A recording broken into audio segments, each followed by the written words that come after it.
For centuries, we believed we understood motion. Throw a ball from a moving car, it moves faster. Shout while running, the sound carries differently. Swim with the current, you move faster than against it.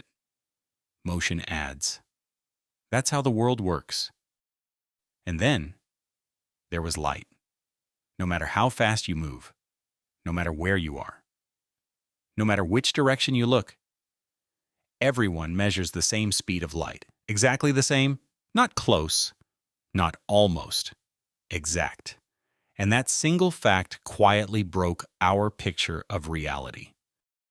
We usually explain this using clocks, rulers, and relativity. Those explanations work, but they never answer the deeper question. Why should light care about the observer at all? In everyday life, the speed of a wave is set by the environment it moves through. Sound doesn't care who is listening. Water waves don't care who is watching. Light behaves the same way. Its speed isn't measured relative to observers. It's measured relative to the environment it propagates through. Light slows down in water. It bends in glass. It shifts in air. Not because the light changes, but because the space it moves through changes. This is what waves do, and the surprise disappears once we stop treating space as empty. Imagine riding a bicycle on a quiet road. You turn on a flashlight. Your intuition says the beam should move at c plus your speed. Shine it backward, and you'd expect c minus your speed. That's how motion works for everything we know. Balls, arrows, sound, water waves. If you throw a ball forward while riding, someone standing still sees your speed plus the throw. That's how the world behaves. That's how motion adds. So naturally, you expect light to behave the same way. Except it doesn't. No matter how fast you move, forward, backward, sideways, you always measure the beam moving at c, not c plus v, not c minus v, just c. And so does the person standing still. This isn't just strange. According to everything we thought we knew, it should be impossible. When this was discovered, physics was cornered. The solution was brilliant. Time adjusts, distances adjust, measurements adjust, not because we found a physical reason, but because they had to adjust to protect that constant speed. The math worked, the predictions worked, the technology worked. But the core question remained untouched. Why does light have a fixed speed at all? Why that speed? Why not faster? Why not slower? For a century, we built physics on top of that mystery. Now we're finally ready to resolve it. After exploring particles, signals, fields, and motion through emptiness, every explanation failed in the same way. They could describe light, but none could explain why its speed is locked. One possibility kept surviving every test. Light doesn't behave like something moving through space. It behaves like something space itself is doing. Just as sound is air vibrating and waves are water moving, light, a form of energy, appears to be the activity of space. What finally held together was this. Light is space itself, oscillating, not as a single wave, but as a rich spectrum of activity. These oscillations can be extremely long or extremely short, but their amplitudes are always small. Light isn't a thing moving through space. It is space itself, changing. And now the pieces begin to click. Space has an equilibrium. When that equilibrium is disturbed, activity appears. That activity is what we call energy. Energy isn't a substance. It's the universe pushed out of balance. And the way that activity dissipates is by spreading out as waves of space. We gave those waves a name: light. Light is simply energy dissipating at the maximum speed allowed by the environment. Vacuum has one maximum speed. Water has another. Glass has another.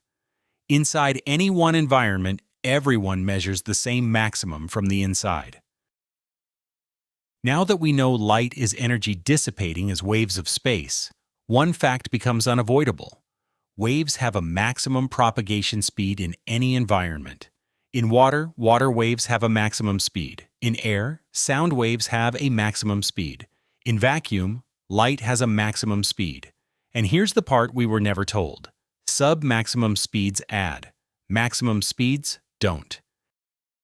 If you're riding a bicycle and throw a ball forward, the ball's speed becomes your speed plus the throw, because the ball is nowhere near the maximum speed of the environment. But light is different. Light is already moving at the maximum speed the environment allows. And you cannot add motion to something already at the maximum. You can add motion to a ball. You can add motion to sound. You can add motion to water waves, but you cannot add motion to the fastest possible wave the environment can support. This is the missing rule, and once you see it, the paradox dissolves. Now imagine what you're actually measuring. You're not measuring how fast light moves through space. You're measuring how fast space's own activity spreads per cycle of itself. And you can't add your motion to that. Because your motion is made of the same activity. You are not outside the system watching it move. You are inside it, built from it, measuring it with itself. That's why motion doesn't stack onto light. That's why the speed never changes. Not because rulers shrink, not because time bends, but because you cannot outrun the activity you are made of. You cannot measure the environment from outside the environment. The measurement is locked in. It always was. The speed of light isn't constant because the universe enforces a rule. It's constant because light and measurement share the same foundation. Light is energy dissipating. Clocks count the same kind of activity, so everyone measures the same speed, because everyone is measuring the same thing from the inside. This wasn't a miracle, it was a clue, a quiet signal. That space was never empty, never passive, never just a backdrop. For a century, we treated this as a strange exception, but it was never an exception. It was the first hint that reality is built from a single, continuous environment. A space where activity appears, spreads, and interacts. This was the crack in the wall. And now you've seen what was missing. So what does all of this mean? Light isn't a particle, or a thing moving through emptiness. It is energy propagating as waves of space, and every environment has a maximum speed at which its waves can travel.